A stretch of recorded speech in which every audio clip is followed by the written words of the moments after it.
So Jen, another question for you. What were some of the topics you covered in the interviews with Flint Co. employees? And what are the two most important things you learned during this process?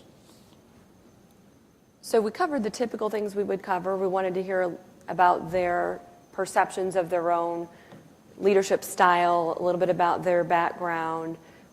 Also wanted to get a sense of their humility, because one of the things that can really derail somebody at Alberici is arrogance. So I knew that if there was a lot of arrogance, that would be a cultural mismatch that wouldn't work.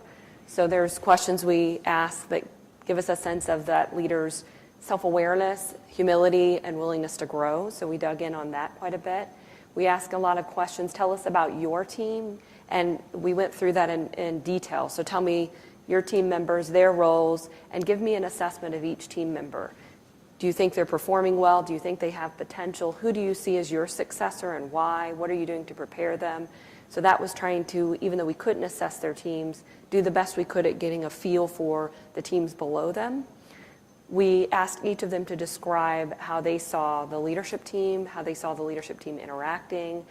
Did they feel that the relationships were good there? We asked them how they felt about the acquisition, how they felt about Alberici, what had been communicated to them, asked them about their career goals, what they wanted in the future, any fears that they had, any concerns they had.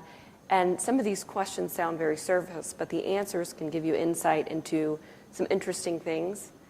We always say that we don't know if it's because we're psychologists, but it's amazing what people will tell us in our interviews.